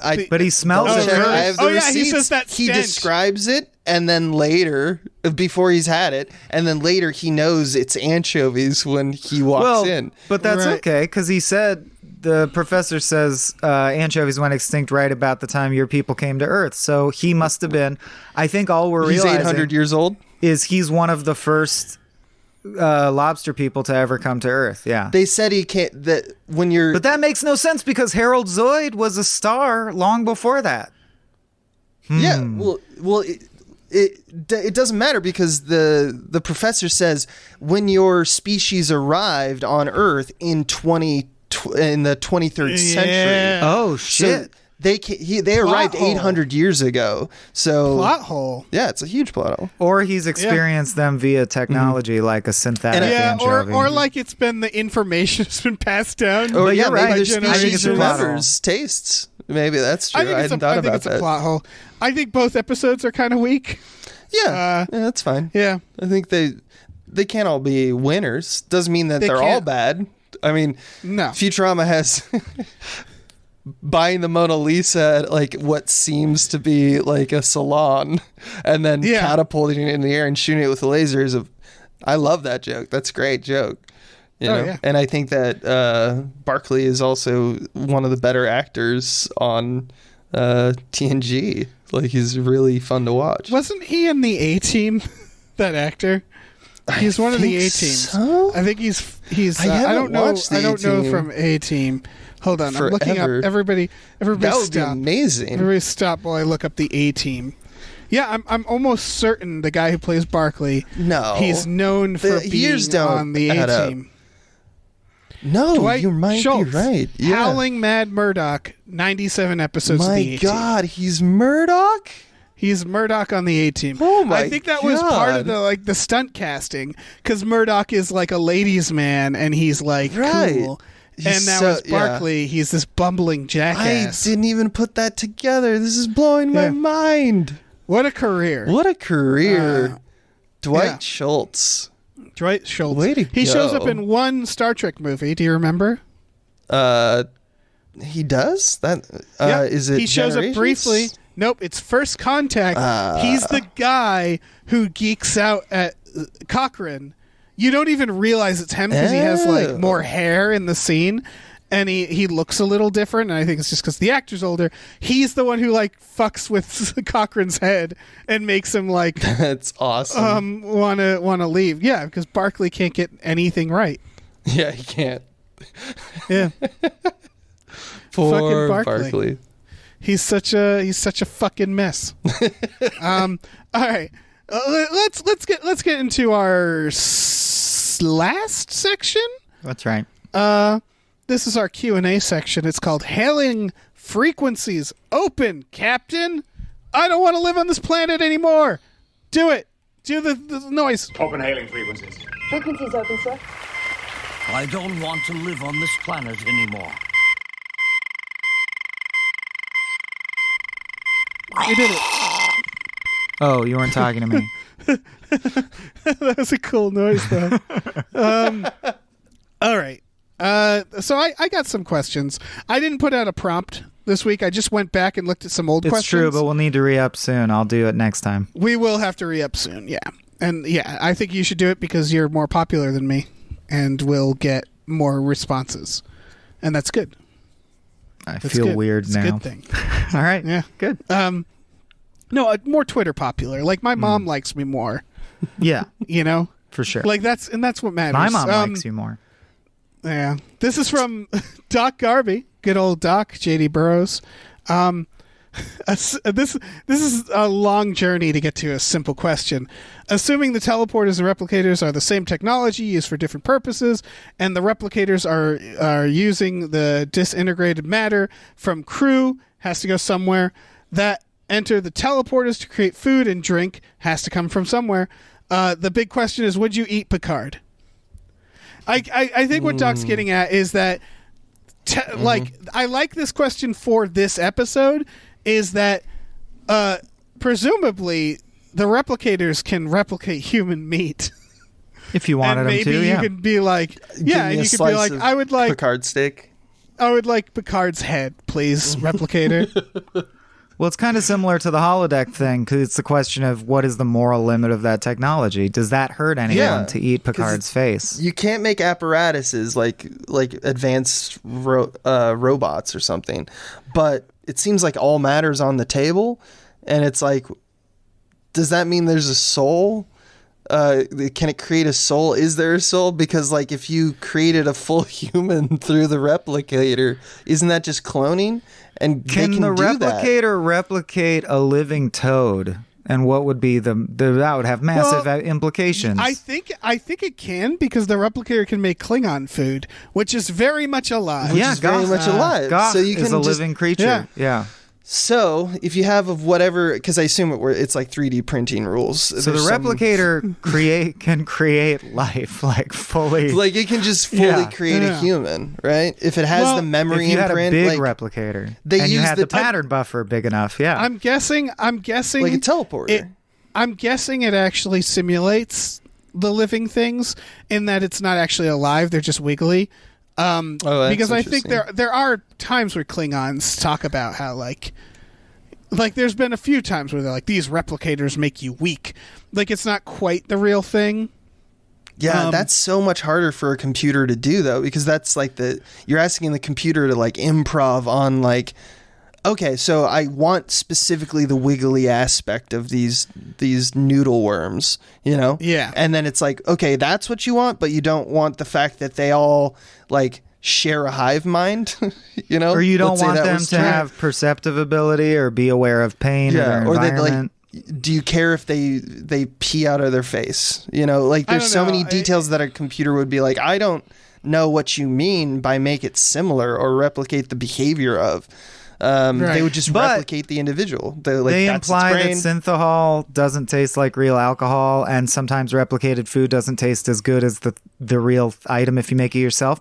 So how would that apply to, like, if you made a Michael Swaim, would it be like a shitty, dull version of me that's off-brand? Yeah, off-brand Swaim.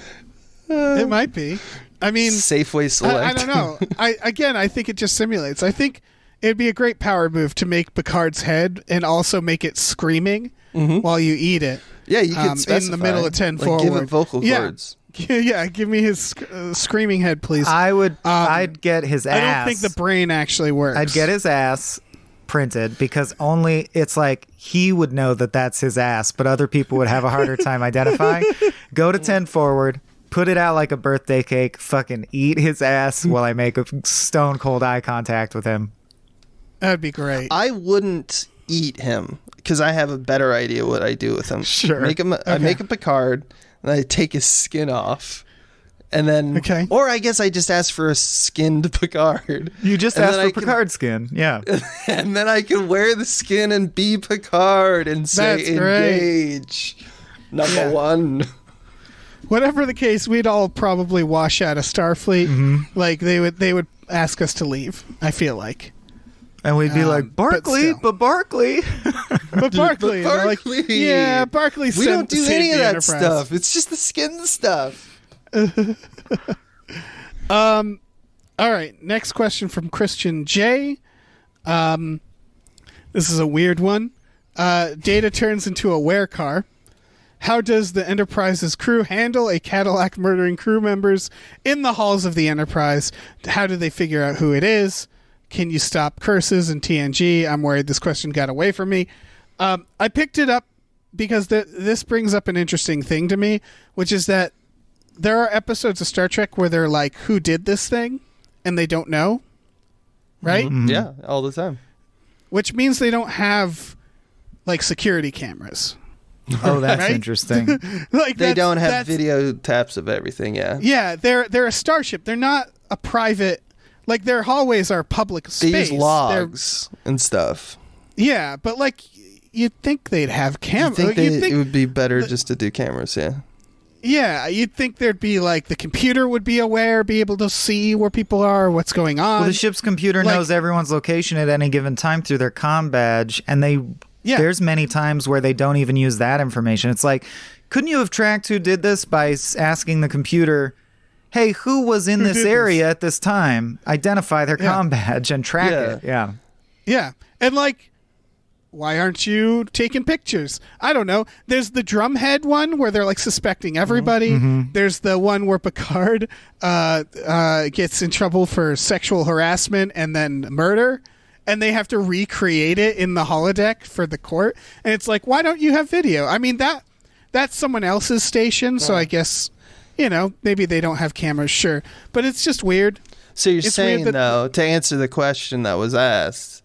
So the question is, if they had... It's a perfect crime.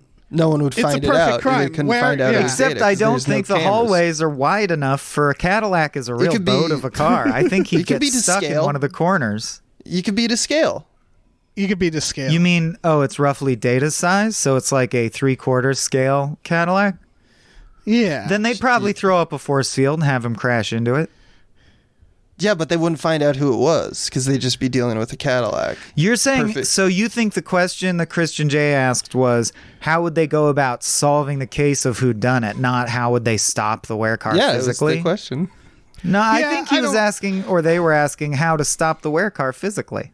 But there was a sub question in there. It's like, how would they find About the out who curse. did it? Well, How does the Enterprise crew handle a Cadillac murdering crew members in the halls of the Enterprise?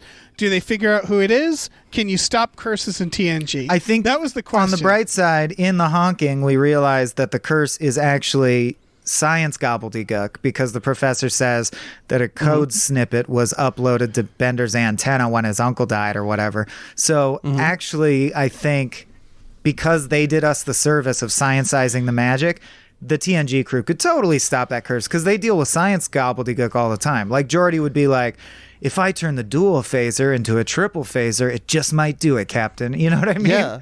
But I'm sure they'd save him. No cameras, though. But no cameras, I don't know how they'd ever know it was Data. They'd have to forever. like notice that Data is leaking That's the only way they could figure it out. They'd be like, hey, where's Data, by the way? Although they probably wouldn't think about that because they'd have their cool new car. Right. All right. All right. Well, that's that question then. I have a final question from Brandon Lanham. Earth Mallet. I prefer Lamham. How do you think the production dates of these shows affected them? Both were released in a period of time when the predominant opinion was that history was over. Do you think utopian fiction can only be produced when we feel like culture is stable enough to be projected? That's really interesting, because I think we are also currently... There are a lot of facets of reality that seem like they're over. One that I always think about is media, because it's like our lives, but like media has been in the postmodern era for so long that there's argument about when do we start calling it something else. But can there be anything after postmodernism? Because postmodernism means, look, we have the internet now. You can, if you want, research any art that's ever been made and mishmash it up in any combination you want. And everyone's aware that you can do that. So everything is under the umbrella of self-referential and steeped in the entire history of all art. So what is the artistic school that comes after that? No one can figure that out. And I think remodernism. There's also this feeling of like, a lot of people think the world will end soon or humanity will go extinct. There are a lot of ways in which I do think we're living in a period that a lot of people feel like for example, there's like an elementary school right by where I live, and they were all drawing shit on the sidewalk with chalk, and I walked my dog by there and I saw that it's just very different than what I was writing on chalk when I was a kid. The things they wrote were, the Arctic is burning, time is almost up, please do the right thing. So I'm like, good luck this generation, because they definitely, whether it's true or not, they believe and were raised believing that the world is going to end very soon. Yeah, I mean, a lot of generations think they're the duck and cover stuff. I always am reminded about a punk rock friend of mine who's in his 50s and he has dentures. And I remember when I first met him, he's like, I won't live till 30, man. Dentures. Yeah, basically it was that. He was like, when I was a punk rocker your age, I thought Ronald Reagan was going to end the world. And I thought, no reason to go to the dentist, so brush your teeth. Like, it's the idea of like, there's nothing more like arrogant than us assuming we know how things are going to play out. Right. That said, worrying about the end of the world is probably what often prevents the end of the world. Yeah. Right. So two things we can should be always true. worry. Yeah, we should always worry. Those kids should be worried because that's how they won't have to be worried later. Yeah, we're cautionary tales for the next tale. Yeah. It's and so. Oh, sorry. No. You go. I was just going to say the same applies to utopian stuff. Right. Where, like, every show that's like, this is the future, oh, we're so smart. I think they know in the back of their heads, like, this is going to be embarrassing at some point. They can only do the best they can with what they have. I don't think it alters the fiction. I mean, it alters the tone, atmosphere, content of the fiction, in my opinion. Dystopic, now... we're making more dystopia stuff than ever, if I'm understanding the question correctly, like with Black Mirror and all this other stuff, like Twilight Zone, it's always going to be, it's evergreen to think about the future, to think science fiction and fantasy, etc. So I don't think it's just our tales are not done in the same way. And I think that's the heart of the question is like, we kind of have a cheery version of what the future will be. Is that done?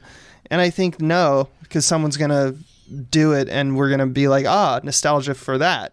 So it's still, media is consumed in so many different ways, and it's such a reality that I think that people are, like, in terms of, when I say reality, it's like it's such a commonplace kind of thing for us all, that there's multiple sizes fit your life. You know, you're going to enjoy that. Right. But I do think it would be a tricky thing to deploy a utopian fiction right now that is not self-aware, in the way that TNG is not, like, winking at, this is bullshit, though. This isn't really going to happen. If you released a utopian thing right now, you'd almost have to grant through the writing or like lampshade the idea that, look, it's highly unlikely this will happen, but here's a utopia. Here's a question I have about that, because you know how when we watch, we all watch the movie Johnny Mnemonic, and he'll go in, he has literally an iPhone at one point. It's called an iPhone, but spelled EYE, and it's a virtual reality thing he puts on his head, and it goes into this dumb little world. And we look back on that, or like, a lot of 80s like future stuff where it's like, what a hilarious prediction of the future, right? What do you think right now is going to be that in the future? Like, what technology are we like predicting or pretending to have that people are going to be like, oh, that's so silly that they thought that was the future? I have an answer personally, but I want to know what you guys think. Oh, I mean, that's a hard question to answer, because it could also be the same, like holodeck, and that's already been done. But I mean, like, we're still doing, I guess, kind of those stories. You know, we have mentioning Black Mirror again. But those are instances of like, oh, there was an episode of one thing. I wouldn't say that there's any stories that we're telling a lot of right now in the sci-fi space. You forget the Marvel movies. The Marvel movies, I would say, are the equivalent of Star Trek now, because they're fairly utopian. They're positive. Ultimately, they're the primary thing, and they're kind of predictions of the future, and that the Iron Man and stuff have very futuristic technology, right? Yeah, like, you're talking about like the technology is almost like is advanced to a utopian level, or that's what we've seen in the future or in the past. And I think kids today will look back on it with nostalgia, but also kind of laughing at things in Marvel Universe the way we laugh at Star Trek. I was just thinking about Tony Stark whenever he takes out his hologram computer. Jarvis? And it's like, why would, like, whenever he like makes a room a hologram to like investigate something. Right. Yeah, that'll be awkward. Like, I think that's the stuff that's going to be stupid in the future. Right. We're like, why would we do that? Like Minority Reporting all over the place. Yeah, Minority Report is already dated, because I love Minority Report. Kind of thing, though. Yes, but my favorite thing in Minority Report is they have those future computers, and then when someone's like, "Hey, I need that on my computer," they drag a physical disc out of the computer. Yeah, that's one of my favorite things is like, because in Star Wars rather, there's no Wi-Fi, everything's wired. Yes. Everything's wired in Star Wars. They have no Wi-Fi. Yeah, there's no cordless anything as well. Yeah. No, that stuff will get dated. I'm sure there'll be. Yeah, I was thinking about like the interface between Jarvis and Iron Man, how that can be outdated, but we get kind of a nebulous, like, abstract space with that, like when he's in his helmet. So like the HUD, we can't really dunk on in the future as much. Really. Because it just says it does whatever it wants to at the moment. It will be like, oh, I'll scan and focus, so it's like a sniper rifle. Other time it'll scan stuff, and it'll like say that thing, that's the bad guy, or like there's a multiplicity of events that are at recall in his HUD. But you're absolutely right about like the interface of the computer, especially what was it a movie? What's the one where he like recreates a bomb? That's Iron Man 3. Yeah, Iron Man 3, where he creates the bomb, the blast radius of the bomb. It's just so it reminds me of the enhance moments that we used to do, where it's like enhance this blurry picture. Like it's funny how these things that are seen as like kind of cutting edge now is like, I bet it's going to be really silly at some point when we have technology that matches it and it's nothing like that, or it's not used like that. I don't know. Yeah. We should probably end the episode, though, right? Yeah. We're going on 2 hours. Yeah, geez. That went by Michael? quick. I was editing another script, but I'm done now. Okay. Biggest power move I've ever seen. Okay. I love it. Okay. Well, shit, we did it. Hey, right? I mean, we the talked about a episode? bunch of stuff. Hooray. Thank you for having me on. Abe, thanks for being on. You should plug some stuff. Well, you can go right now to Google and type Abe Epperson and then click images and look at photos of me. I'm doing it right now. Epperson. Wow, film director. It says immediately. Abe Epperson, film director. Do you have a Wikipedia? No, you have. I don't IMDb. have a Wikipedia. I'm enough off grid. You're on IMDb. That's what Let's I call check out it. your IMDb. I don't have a brand. You got a lot of credits. Yeah, I do some stuff. This is oh my god, your IMDb is huge. But the man. first image that comes up if you Google Abe Epperson is an image of me. Gotta love it. Oh, you fucker. It's because, you know what it is? It's that Google actually has this technology where it feeds narcissists photos of themselves. Because they know that you just want to look at yourself, so. Sure. It's just it's another way that the algorithm is doing its thing. That's all. Right. Well, shit. What are we doing? Thanks so much. Yeah. Thanks so much, Abe. This is fun. We should probably talk about the fact that these podcasts are normally available on the Small Beans Network and the Gamefully Unemployed Network. Two networks that we both are, associated with. Own. So just go to patreon.com/smallbeans. Yeah, that's right. Right? Mm-hmm. Or patreon.com/gamefully unemployed. You'll find all the episodes on both of those. Anything else? Anything else to plug? Are we done? What's going on? We're done. We're done. We're done? Yeah, we're done. Thanks, guys. I gotta Should we look just keep at talking? pictures of Abe and figure out how deepfakes work for something I Yeah, want to do let's later. all For a fuck project. Abe. For a Yeah. project you got going. Eat and fuck Abe. Oh, yeah. Wear my skin, guys. Oh yeah, Yes. fuck Abe has evolved into fuck then eat Abe. Oh, Yeah, nice. exactly. New Good to know. shirt. Wow. Love content.